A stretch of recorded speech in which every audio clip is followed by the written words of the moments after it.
नमस्कार, मैं प्रियंका और आप देख रहे हैं लाइव लगातार। आज हम बात कर रहे हैं झारखंड के हजारीबाग जिले में स्थित चट्टी बरियातू कोयला खदान के एक बड़े विवाद की। यहाँ पूर्व विधायक योगेंद्र साव के नेतृत्व में चल रहे विरोध प्रदर्शनों ने एनटीपीसी की कोयला उत्पादन और परिवहन गतिविधियों को पूरी तरह प्रभावित कर दिया है। इससे न केवल राज्य में बिजली संकट का खतरा मंडरा रहा है, बल्कि सरकारी राजस्व को भी भारी नुकसान हो रहा है।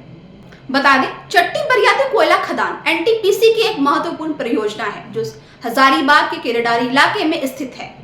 यह खदान उत्तर करणपुरा थर्मल पावर स्टेशन को कोयला सप्लाई करती है, जो झारखंड समेत आसपास के राज्यों की बिजली जरूरतों को पूरा करती है। लेकिन यह इलाका लंबे समय से भूमि अधिग्रहण, मुआवजा और पुनर्वास के विवादों में घिरा हुआ है। साल 2016 से ही यहाँ एनटीपीसी और स्थानीय निवासियों के बीच संघर्ष चल रहा है, जिसमें किसानों की जमीन अधिग्रहण और पर्याप्त मुआवजे की मांग प्रमुख है। अब बात करते हैं योगेंद्र साव की। योगेंद्र साव, जिन्हें कभी कभी योगेंद्र साव या सीओ के नाम से भी जाना जाता है, झारखंड के पूर्व कृषि मंत्री और कांग्रेस के वरिष्ठ नेता। वे बरका गांव से पूर्व विधायक रह चुके हैं। साव लंबे समय से स्थानीय किसानों और विस्थापितों के अधिकार के लिए लड़ते रहे, लेकिन उनका तरीका थोड़ा विवादास्पद रहे हैं। मालूम हो कि अगस्त 2025 में साव ने आरोप लगाया था कि उनकी फायर ब्रिक्स फैक्ट्री को बिना मुआवजे के ध्वस्त कर दिया गया। उस समय 14 दिनों तक चले धरना प्रदर्शन ने खदान का उत्पादन पूरी तरह ठप कर दिया था। वहीं इसे लेकर एनटीपीसी के एक अधिकारी ने तब कहा था कि कंपनी ने 108 करोड़ रुपए जिला प्रशासन में जमा कराए, लेकिन मुआवजे के भुगतान में देरी हो रही है। अब आते हैं हालिया घटनाओं पर।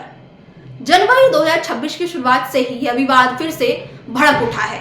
1 जनवरी की रात को योगेंद्र साव ने कोयला परिवहन मार्ग पर एक दीवार खड़ी कर दी, जिससे एनटीपीसी के ट्रकों का आवागमन रुक गया है। यह दीवार मुंडाटोरी इलाके में 2.2 किलोमीटर लंबी सड़क पर बनाई गई थी। साव का दावा है कि यह जमीन एक महिला की है, जिसके साथ एनटीपीसी ने समझौता किया है, लेकिन मुआवजा नहीं दिया उसे। हालांकि केरेडारी सर्कल ऑफिसर राम रतन बर्नेवाल ने स्पष्ट किया है कि यह जमीन गैर मजरूआ, आम या खास श्रेणी की है, जहां ऐसे समझौते वैध नहीं है। मालूम हो कि प्रशासन ने अगले दिन मजिस्ट्रेट की मौजूदगी में दीवार तोड़ दी और परिवहन बहाल किया, लेकिन इससे पहले कई घंटों तक ट्रक खड़े रहे। कोयला लोडिंग प्रभावित हुई, लेकिन विवाद यहीं नहीं रुका। पिछले 10 दिनों से साव और उनके समर्थक खदान परिसर में घुसकर कर्मचारियों को डरा धमका रहे हैं। एक घटना में साव अपनी पत्नी और समर्थकों के साथ तीर धनुष लेकर खदान में घुसे और उत्पादन कार्य बाधित किया, जिसके बाद पुलिस ने उन्हें जबरन हटाया, लेकिन इससे माहौल में भय व्याप्त हो गया। एनटीपीसी ने हजारीबाग जिला प्रशासन को पत्र लिखकर कहा कि कर्मचारी और ट्रांसपोर्टर दहशत में हैं, जिससे उत्पादन और ढुलाई प्रभावित हो रही है। बताते चले कि 10 जनवरी को लगातार न्यूज ने रिपोर्ट किया कि साव ने तीर धनुष से लैस होकर खदान में प्रवेश किया, जिससे उत्पादन फिर से प्रभावित हुआ। वहीं 11 जनवरी को स्थिति और गंभीर हो गई। पिछले 2 दिनों से खदान में खनन, उत्पादन, ब्लास्टिंग और कोल लोडिंग प्लांट की गतिविधियां पूरी तरह बंद है।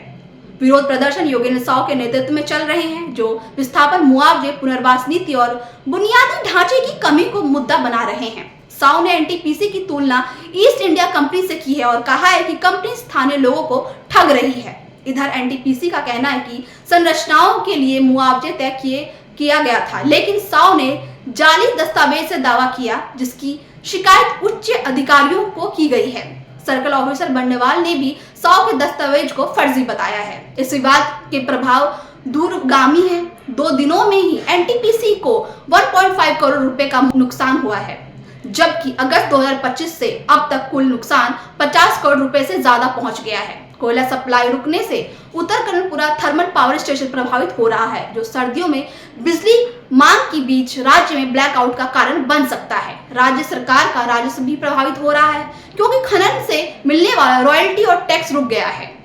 एनटीपीसी ने जिला प्रशासन से पर्याप्त सुरक्षा की मांग की है, ताकि कानून व्यवस्था बनी रहे। यह विवाद सिर्फ एक खदान तक सीमित नहीं, झारखंड जैसे संसाधन समृद्ध राज्य में राजनीतिक हस्तक्षेप और औद्योगिक परियोजनाओं के बीच टकराव आम है, लेकिन इससे विकास प्रभावित हो रहा है।